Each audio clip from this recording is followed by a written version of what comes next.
Vamos a darle la bienvenida al doctor Flavio Darío Espinal, un viejo militante aquí de Uno más Uno, desde que era jovencito. Buenos días. Jovenciningo empezó a venir aquí. Sí. Después lo perdimos un tiempo cuando se nos fue al exterior, fue embajador ante la Organización de Estados Americanos en el periodo 96-2000, 2001, y después ante el gobierno de Washington desde el 2004 hasta el 2011. 9.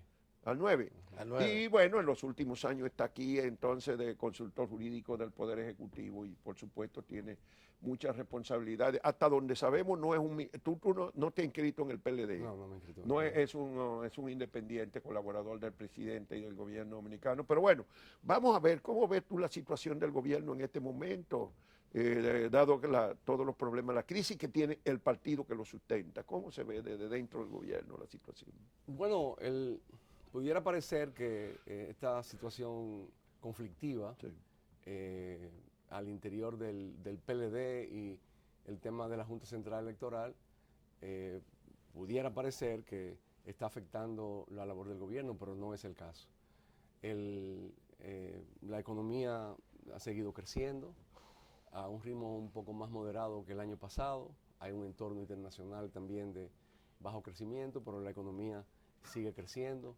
Hay una estabilidad en ese sentido, hay promesa se vislumbra hacia fin de año que la economía igual seguirá un ritmo importante de crecimiento. Las políticas sociales continúan implementándose, el presidente sigue enfocado en los programas de gobierno.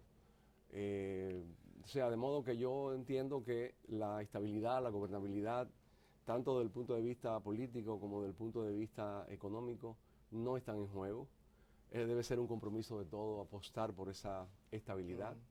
Si algo ha caracterizado a la República Dominicana durante estas últimas décadas, no obstante los problemas que se puedan identificar, las debilidades que se puedan identificar, pero hemos gozado de una estabilidad, de una gobernabilidad, de un crecimiento económico, que eso debe ser preservado. Un ambiente de confianza para la inversión extranjera. Hay sectores, sin embargo, que han expresado preocupación por el impacto que esta crisis política, porque estamos frente a una crisis política que afecta al gobierno, al partido de gobierno, por las repercusiones que puede tener esta crisis en la economía.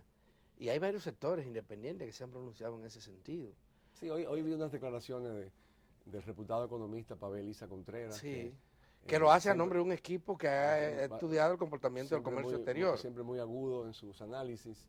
Pero yo creo que aquí lo que hay que buscar la manera es de pasar esta página y seguir adelante con porque el proceso electoral es una realidad. Incluso hoy la Junta Central Electoral saca un comunicado en los medios de comunicación señalando los diferentes plazos Se mantienen para diferentes candidaturas, niveles de elección, alianzas, etcétera, y tiene un calendario, de modo que hay que encarrilarse por esa programación, cumplir con esos mandatos legales y reglamentarios y dispositivos de la Junta Central Electoral y sobrepasar este momento, seguir con el calendario electoral y en lo que tiene que ver con la parte gubernamental, pues seguir ejecutando el plan de gobierno, las políticas sociales, apostar por la recuperación del turismo, que fue muy afectado en los meses de verano, pero ya comienzan, los hoteleros comienzan a hablar de que ya se ve un repunte, de modo que ese es el contexto. Bueno, el turismo no fue afectado tanto en estos meses como en la temporada que se inicia ahora. Las cancelaciones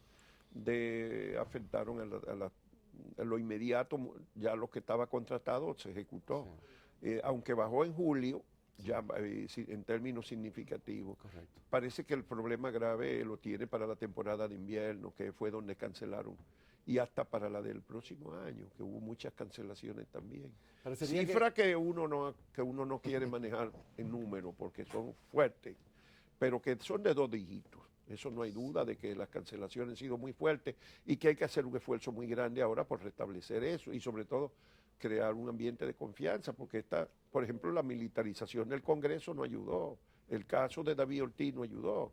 No creo que ayude tampoco ahora que la militarización en la Junta Central Electoral. O sea, hay muchos factores que están ahí que desfavorecen en este momento. Sí, parece que los dominicanos en el exterior se pusieron las pilas y dijeron, bueno, se ha caído el turismo, vamos a ir a República Dominicana, porque aumentó significativamente, el flujo creció en un doble dígito con relación al año pasado y compensó, en términos numéricos, compensó la caída en el lado de turismo. Sobre esos factores que tú mencionas, yo no lo puedo negar. O sea, eso está ahí, no se puede negar. Entonces, en ese sentido, en la medida en que podemos pasar esta página, que nos encaucemos y encarrilemos el proceso electoral y las cosas vuelvan a su normalidad, pues evidentemente que esas serán noticias positivas. Hay un esfuerzo del sector público y el sector privado fuera del país, trabajando con los turoperadores, haciendo una publicidad muy dirigida precisamente a restablecer la confianza en el destino, de modo que yo estoy optimista de que con ese esfuerzo conjunto del sector privado con el sector público podemos ir recuperando poco a poco lo que se perdió.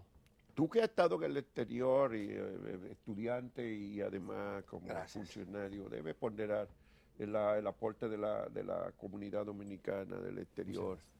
La mayoría de la gente no lo acaba de entender lo que representa. Por ejemplo, este año va a llegar alrededor de 7.000 millones de dólares.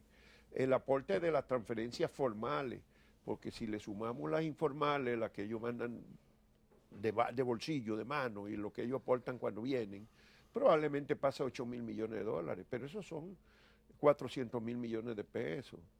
Y eso es muchísimo más que lo que paga. No, 800, 8 por 5, 40. Sí, serían 400.000. Pero eso es muchísimo más de lo que paga el Estado en salario, en pensiones y en subsidios. Es decir, el aporte de la comunidad dominicana hoy día es relevante para la... Muy relevante, porque es excepcional, porque es como si tuviéramos un renglón de la economía exportando bienes o servicios y generando divisas. Porque tú dijiste algo más de 7.000 millones este año, de dólares. 7.000 las formales. Sí. O sea, el año pasado fueron 6.500. Es como si tuviéramos otro sector exportador generando el principal sector generando divisas para la economía dominicana. Es una característica de muchos países. De la región. De la región. El caso de México, Centroamérica, el caso de Salvador. En Centroamérica, definitivamente Salvador, Guatemala, Honduras, no tanto Costa Rica. Colombia ya está en lo mismo, en Perú.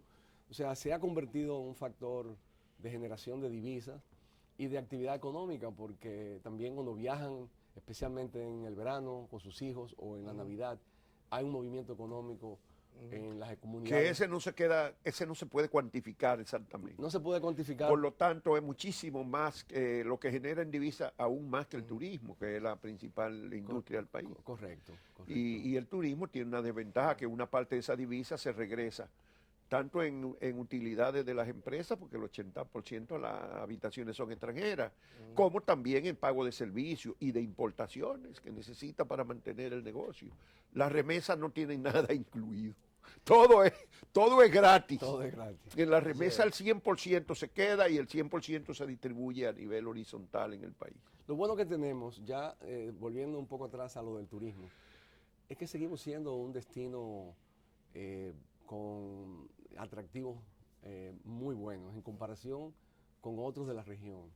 La gran potencia que ha sido obviamente México tiene sus problemas también y ha tenido su impacto, problemas de seguridad y de otro tipo. El Caribe insular, que compite con nosotros, sus destinos son más pequeños, algunos han sido afectados seriamente, como en el caso de Bahamas por el paso de huracán. Puerto Rico ha tenido sus problemas con el impacto de huracanes y demás. Entonces nosotros tenemos un turismo, una oferta turística que es muy atractiva, tenemos aeropuertos internacionales en diferentes puntos del país, tenemos un sector consolidado en el este que sigue creciendo y otros sectores. Pero en fin, yo estoy confiado de que con el esfuerzo conjunto, sector privado, sector público, podamos recuperar ese sector. Flavio Darío, ¿cuál es la agenda pendiente que le queda al gobierno en materia jurídica e institucional? El gobierno termina el 16 de agosto del próximo año, comenzará otro gobierno, puede ser del Partido de la Liberación Dominicana o no puede serlo. Pero hay una agenda que queda pendiente. ¿Ustedes tienen algún orden de prioridades en lo que se podría hacer de aquí a allá en materias jurídicas? No se pudo crear la Procuraduría Independiente, aunque se habla de un proyecto de modificación constitucional que lo incluiría. ¿Hay viabilidad para eso? No, mira, no es el tema Sí. en lo que tenemos como prioridad en términos legislativos. Yo diría que esperamos poder presentar el proyecto de ley en poco tiempo. Es el de la ley de compras y contrataciones, que es un ejercicio de discusión. Eso es una segunda reforma, porque ya se hizo una hace como... Y esa segunda la estaba reclamando la FIJO y otros correcto. sectores. Este es más abarcadora, más ambiciosa. Ha estado obviamente coordinado por la directora de compras y contrataciones, la doctora Yocasta Guzmán, pero en consulta con instituciones como la FINJUS, al interior de diferentes dependencias del gobierno. Es un proceso que está liderado también por el ministro Gustavo Montalvo. Nosotros estamos, por supuesto, envueltos. Entonces yo diría, como pieza legislativa tenemos esa. Acaba de pasar la pieza legislativa que disuelve el Instituto Dominicano de Seguridad Social y hace una transición. Es una pieza que tenemos ahí. O sea, hay algunas cosas que están en curso algunas piezas que están en curso en el Congreso, y estas que estoy mencionando que se van a discutir y que queremos dejar como un aporte, luego de una experiencia de implementación de la ley de compras y contrataciones, cambios importantes que se han experimentado en las instituciones del gobierno, en la implementación de esta legislación. Creo que estamos listos para dar un paso hacia adelante. Y lo que tiene que ver con el proyecto de modificación constitucional, ¿desistieron de eso ya? No, sobre eso no tengo ningún comentario, eso habría que preguntar a los legisladores. Pero usted es un hombre sin pasar por la consultoría jurídica. Habría que preguntar a los legisladores. No, pero dicen que el consultor jurídico es el que redacta los proyectos. Y está muy cerca, además. Eso no está en tu cartera en este momento. Nunca ha estado en la cartera. No tengo. Eso hay que preguntárselo a los legisladores. Y otro tema que tiene que pasar por la consultoría jurídica. Se está hablando de que el gobierno estaría gestionando la venta de una parte importante de las acciones de las plantas de Punta Catalina. Bueno, es un hecho público hace tiempo. Sí. ¿En qué está eso? Mira, eso, evidentemente la idea de, primero, Punta Catalina como empresa tiene que convertirse en una sociedad comercial. Y no se ha convertido jurídicamente todavía. Está en proceso y está cerca de llegar a ese punto. Y segundo, entonces, ofrecerla a potenciales inversionistas. Ese proceso lo lidera el ministro de Hacienda, Donald Guerrero, obviamente con el apoyo de la propia empresa, es decir, en su gerencia, el doctor Jaime Ariste Cuder, la CDE, la consultoría jurídica, pero el liderazgo lo tiene el Ministerio de Hacienda. Y ciertamente la idea es esa, tratar de que ya cuando la planta esté concluida pueda ser ofrecida en una porción, en una parte, no la totalidad, en una parte al sector privado. Las características de eso la está trabajando el Ministerio de Hacienda. Se dice que en el proyecto de adicional de presupuesto este año el Ejecutivo le da facultad a las EDE para convertir su deuda coyuntural o transitoria en deuda definitiva en dólares. Por ejemplo, a los regeneradores le deben alrededor de $600 millones, le debían recientemente, no sé si ha crecido. ¿Cómo se ve eso? El sector eléctrico tiene para este año un déficit de 33.000 millones de pesos. Cada año se va a convertir eso entonces en deuda pública, esos déficits. Sí, mira, formalizarlo. Lo que yo pudiera responder sobre eso, porque es una materia más propia del ministro de Hacienda, del Ministerio de Hacienda, pero lo que puedo responder sobre eso es lo siguiente. Primero, buscando mejores condiciones crediticias, es decir, que el impacto financiero por la deuda se reduzca. Ahora, yo pienso que estamos en un momento, vamos a decir, de transición en el sector eléctrico. ¿Por qué yo digo de Pero muy transición? larga esa No, transición. Tiene todo el derecho a decirlo. Bueno, Tiene todo el derecho a Yo que decirlo. tengo, Espinal, solamente que este gobierno tiene 7 años. Tiene todo el derecho y a yo que dos tengo decirlo. meses. grabado, Pero quiero, yo que quiero- tengo grabado el discurso de Leonel Fernández cuando llevó el proyecto de reforma de la empresa pública, si era que se llamaba, al Congreso Nacional. Eso fue en el año Eso, 98, 98, 97, 97, sí, fue de una vez, sí, llegando al poder. no, pero tienen derecho Y a en decirlo. ahí se hablaba, mira, de que se eliminaba el déficit, se eliminaba el subsidio, Y- se reducía empleomanía y ese dinero se iba a invertir en educación. Y después en salud. Hipólito Mejía llegó a anunciar que a partir de tal fecha se pagaban los apagones, porque la ley prevé que se le retribuya a los afectados el costo de los apagones. Esa ley sigue ahí, pero no deben un montón de cuartos a todos No le voy a regatear por eso. apagones. No le voy a sí. regatear eso. Tiene todo el derecho de decirlo. Ahora, déjeme decirle esto. Ya que hablamos de Punta Catalina, ese proyecto energético va a aportar 730 megavatios. A un costo de energía mucho menor de lo que hoy día se vende tanto en el mercado ordinario como en el mercado spot. En segundo lugar, ya hay, luego de un tiempo de aprobaciones y de inversión, ya hay un porcentaje de energía renovable importante. En tercer lugar, que es un aspecto significativo, ya hay una determinación de unas 5 o 6 plantas que redondean unas 700 megavatios para irse a gas natural.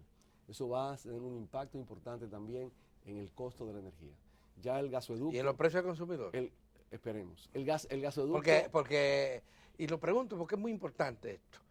Aquí el país estuvo comprando petróleo hasta por encima de los $100 el barril.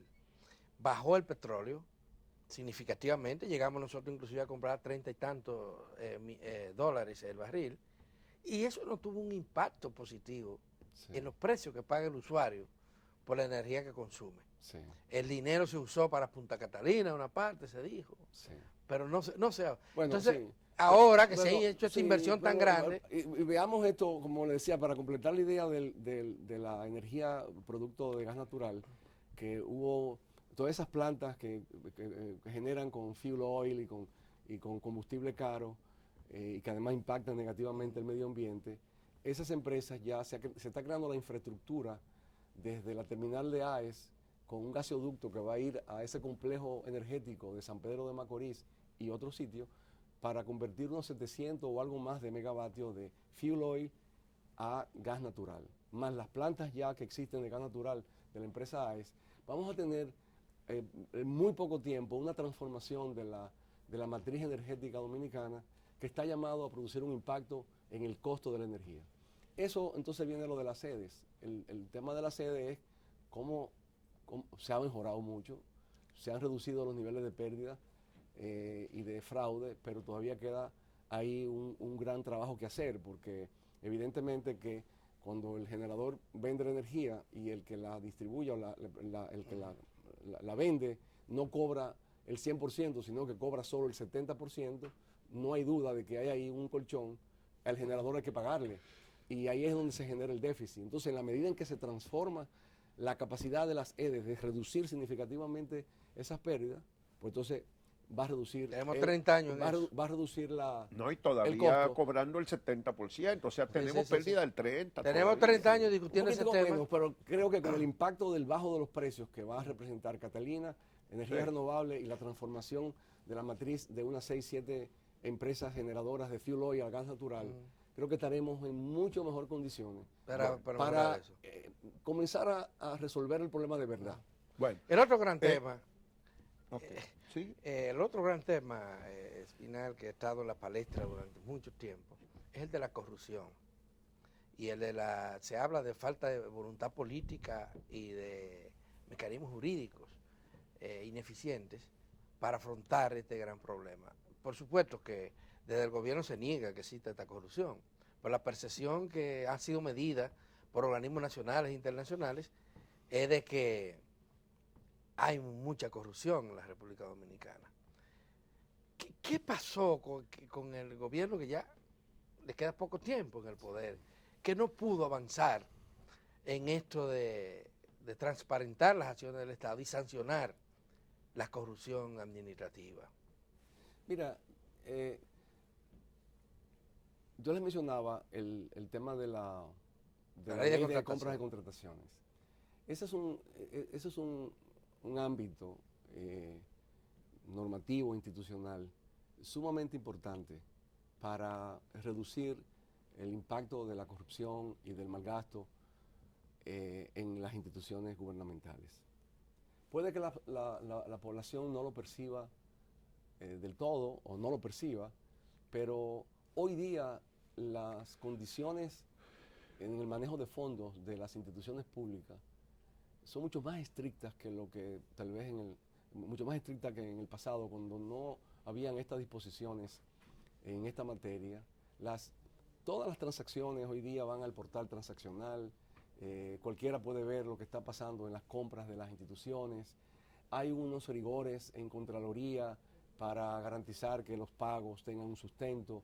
O sea, ese es un ámbito en el que se ha hecho mucho y que todavía se puede hacer mucho más, y lo que se persigue precisamente es fortalecer tanto en la parte normativa, la parte legal, como en la parte institucional, y también en la parte de gestión, entrenando a personas de las instituciones públicas, a los responsables de compra, etcétera, y mejorando todo el sistema de compra y contrataciones. Es un aporte que se hace. Pero sigue siendo, Espinal, muy deficiente. Mira, la Cámara de Cuentas ha sido incapaz de hacer las auditorías de las obras que construyó Odebrecht. Y la propia oficina de contratación y compra de obras del Estado no tiene la posibilidad alguna, y dice que está fuera de su competencia, hacer esto. ¿Cuánto ha pasado desde que se descubre? Bueno, sí, pero hay que diferenciar los roles. Compras y contrataciones, órgano rector del sistema de compra y de contrataciones de obra del Estado, tiene su papel. Obviamente la Cámara de Cuentas tiene la responsabilidad del control externo, y a partir de ahí entra en escena la justicia, el Ministerio Público, los tribunales, etcétera. Lo que quiero decir con esto... Pero la Cámara de Cuentas, perdón, que lo complete, también es incapaz de cumplir con esa función de prevención y supervisión de los recursos que son puestos en manos de determinadas instituciones. Dura hasta 7, 8 años para hacer auditar a determinadas instituciones. Eso lo puso de relieve Participación Ciudadana. Una cosa insólita. Y dice que no tiene recursos, que no lo apoyan desde arriba. Ya. Bueno, pero yo creo que está haciendo su trabajo. Lo importante es seguir fortaleciendo la Cámara de Cuentas como órgano autónomo, no es un órgano del gobierno. El control interno lo hace el gobierno con la Contraloría General de la República, y ellos lo hacen como control externo. Pero lo importante es, por lo menos en estos ámbitos, se está avanzando, hay mucho que hacer en ese terreno, y al Ministerio Público de la Justicia también le corresponde jugar su papel. Bueno, ya no podemos dejar que se vaya Flavio Doria sin plantear un tema conflictivo que le concierne en el ámbito de lo constitucional, porque es un experto en derecho constitucional. Está en discusión si el presidente Leonel Fernández puede postularse después que se ha declarado perdido en la convención interna de su partido. Obviamente que la ley del régimen electoral y la ley de partido establecen una prohibición de ser candidato al que haya perdido en el mismo proceso electoral, aunque haya un equívoco, porque lo hay en la ley de partido, habla de candidato cuando debió decir precandidato, pero bueno, para mí eso es secundario, para mí está prohibido, pero sin embargo, sí, para mí también hay unos recursos que han sido acogidos ya por el Tribunal Constitucional que garantiza el derecho a elegir y ser elegido por encima de la ley de partidos. Entonces me parece ¿cuál es tu criterio? ¿Se podrá apelar a eso el expresidente Leonel Fernández? Mira, tú has enmarcado la discusión muy apropiadamente por lo siguiente. La tendencia que ha tenido el Tribunal Constitucional de ir declarando inconstitucional normas legales que procuraban determinadas regulaciones en el quehacer político. Entonces no sabemos... Algunas con las que yo no estoy de acuerdo. Por ejemplo, yo creo que la regulación de la publicidad es fundamental. Y en todos los países del mundo democrático se ha hecho. Pero Sí, bueno, porque aquí eso- dicen que no. Porque es una manera de reducir costo de la campaña. Claro. Sí, Es una manera legítimo. de reducir Y de- costo y de la de- Y y campaña. yo tener soy de más lo que equidad. digo que todas las derechos tienen normas. Y la Constitución dice que los derechos fundamentales pueden ser regulados por ley. Claro. Ese tema de la publicidad y demás, lo que se buscaba era reducir el costo de la De campaña. las campañas. Que incluso Y garantizar más equidad que- también. más equidad. garantizar más equidad beneficia a quien tenga un nombre hecho, pero a la larga puede dar más oportunidades, porque el que no tiene los recursos, sin embargo, por otros medios, hoy día las redes sociales, la relación directa con el electorado, etcétera. Pero ya eso Esa es fue otra fallado. cosa, sí.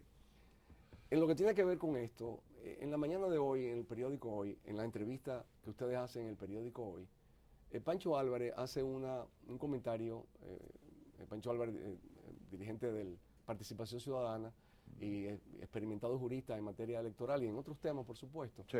en la que él explica este tema de la ley y dice, hay que combinar no solamente el texto, literalmente, sino también el espíritu de la ley. No, yo estoy de acuerdo Y con tú lo has que hecho él el dice. comentario, ha sido muy Y, categórico. y creo que es así, que el espíritu de la ley era prohibir que el que perdiera en una convención se fuera por otro partido. Ese es el espíritu de esa ley. El De las transfugismo. dos leyes. Sí. Y mira, Reducir el transfugismo. mira algo interesante con esta ley. Esta es una ley hecha por políticos, legisladores políticos para autorregularse. ¿Por qué yo digo eso?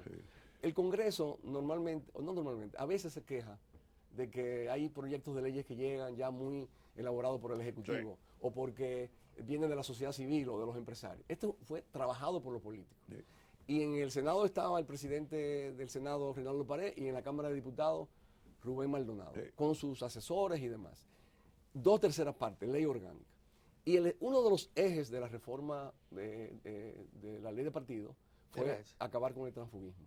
Entonces se establece la norma para que los candidatos que perdían en sus convenciones internas o en sus primarias internas no salieran en estampida Sí. a otros partidos. Esa es la interpretación Yo razonable. ahí no de esa tenemos norma. diferencia. El Ahora, asunto es qué prevalecerá en el Ahí constitucional. el constitucional ha sido muy a favor de Del dedicar un derecho individual Constitucional. por encima de cualquier regulación de la ley. Como por ejemplo ese que tú comentabas al final de los comentarios de ustedes, y yo escuchaba al entrar, de ser miembro de un partido para poderse postular. Que yo entendía que un plazo razonable debía aceptarse. Un plazo muy largo sería atentatorio contra un militante que quiera postularse a un cargo electivo. De modo que habría que ver qué va a decidir Pero el tribunal. tribunal lo anuló diciendo que el derecho a ser elegido estaba por encima de cualquier normativa legal. Entonces, yo me identifico con esa posición de Pancho Álvarez de que ese es el objetivo de la ley, el espíritu de la ley, el contexto en el que se dio eso, pero vamos a esperar lo que diga el Constitucional y que No defina... tiene previsión sobre la segunda parte, entonces. ¿Perdón? Que esa segunda parte tú no tienes una... No puedo puedes. decir, pero tú has identificado una línea de pensamiento del Tribunal Constitucional, pero de que el espíritu y el objetivo de la reforma en esa materia fue acabar con el transfugismo. El consultor jurídico Flavio Darío Espinal, gracias por Gracias a haber ustedes por comparecido invitarme. y Siempre es un por siempre placer atender conversar nuestros con requerimientos. Y Muchísimas salúdanos gracias. a doña Minerva. ¿Cómo no? Muchas gracias. Bueno. Y gracias, bueno, manténganse ahí que todavía queda más de 1+1.